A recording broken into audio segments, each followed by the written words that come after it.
ଚାଲନ୍ତୁ ଦେଖିବା ଆଣ୍ଟି ଖରାରେ ବସିକି କ'ଣ କରୁଛନ୍ତି। ଆଣ୍ଟି କ'ଣ କରୁଛ ଖରାରେ? ମୁଁ ଅଣ୍ଡା ଭାଜୁଛି। ଆଜି କେତେ ଖରା ଅଛି ଦେଖୁଛି ଅଣ୍ଡାଟା ହଉଛି ନା ନାହିଁ। ଆଜି କେତେ ଡିଗ୍ରୀ ଅଛି ଖରା? ତ ଆଜି 39 ଡିଗ୍ରୀ ଖରା ଅଛି ବର୍ତ୍ତମାନ। ହାଲକା ତେଲ ପକେଇଦେବା। ଷ୍ଟାର୍ଟ କରିଦେବା। ତେଲ ପକେଇଦେବା। ପିଆଜ କଟା ସରିଗଲା। ବର୍ତ୍ତମାନ ଅଣ୍ଡା କଟା ଚାଲିଛି। ଅଣ୍ଡା ଭଙ୍ଗା ଚାଲିଲା।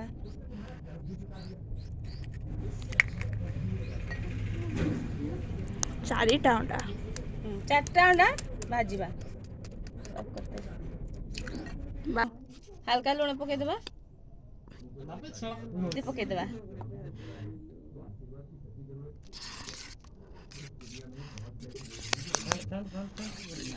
ଗୁଳା ଚାଲିଛି ବର୍ତ୍ତମାନ ଫେଣ୍ଟୁଛନ୍ତି।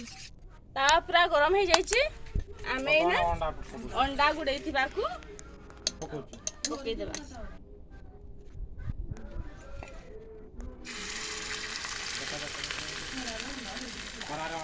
ଖରାରେ ଅଣ୍ଡା ଭଜା ହେଇଗଲା।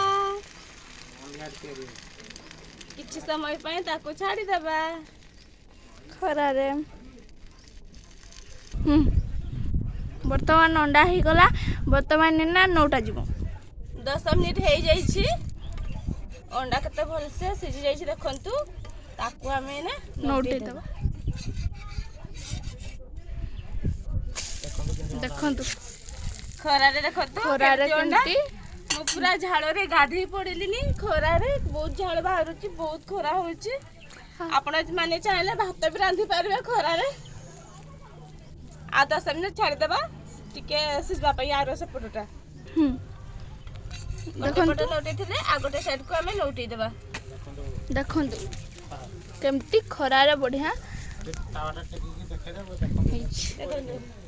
ଇଟା ରଖାଯାଇକି ତାକୁ ଆମେ ଆଉ ଗୋଟେ ସାଇଡ୍କୁ ପୁଣି ଲଉଟେଇଦେବା। କିଛି ସମୟ ବସି ପଡ଼ିବା। ଟିକେ ଗୀତ ଗାଇଦେବା। ଜୀବନଟା ଖରା ଛାଇ ଏଇ ଅଛି ଏଇ ନାହିଁ। ହସୁଥିଲେ ଲୁହ ଅଛି ଡରିବାର କିଛି ନାହିଁ। ଆଉ ଶିଖିନି। ଥରେ ଆମେ ତାକୁ ପୁଣି ଓଲଟେଇ ଦେବା। ମତେ ତ ଲାଗୁଛି ପୁରା ହେଇଯାଇଛି। ଆପଣମାନଙ୍କୁ କେମିତି ଲାଗୁଛି କମେଣ୍ଟ ଦ୍ୱାରା ଜଣେଇବେ।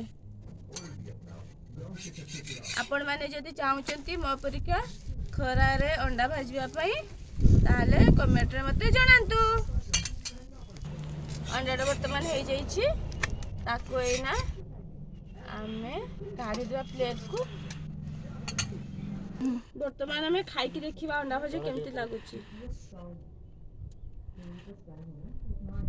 ବହୁତ ଗରମ ହଉଛି। ଗରମ ତାତିଛି ପୁରା। ଖରା ବି ବହୁତ ପ୍ରବଳ ହଉଛି। ବଢ଼ିଆ ଲାଗୁଛି। ଅଣ୍ଡା ପୁରା ସିଝି ଯାଇଛି। କୋଉ ପଟେ ବି ଭାଇ ଆସ ଅଣ୍ଡା ଖାଇବା। ଆସ ଦେଖ ଅଣ୍ଡା ଭଜା ଖାଇକି କୁହ କେମିତି ହେଇଛି। ବାପ ରେ ଏତେ ଗରମ ହେଇଛି। ବହୁତ ଟେଷ୍ଟି। କେମିତି ଲାଗୁଛି ଅଣ୍ଡା ଭଜା? ଖରାରେ ବହୁତ ଜଲ୍ଦି ହେଇଗଲା ଅଣ୍ଡାଟା। ପୁରା ଅଧଘଣ୍ଟେ ଲାଗିଲା। ଅଣ୍ଡା ହେବା ପାଇଁ ଅଧଘଣ୍ଟେ ଲାଗିଲା। ବ୍ୟୁଟିଫୁଲ ଲାଗିଛି। ବର୍ତ୍ତମାନ ସମସ୍ତେ କରିବା ପାଇଁ ଚାହାନ୍ତୁ। ଖରାରେ ଆମ ପରିକା ଅଣ୍ଡା ଭଜା ବନାନ୍ତୁ ଆଉ ଖାଆନ୍ତୁ।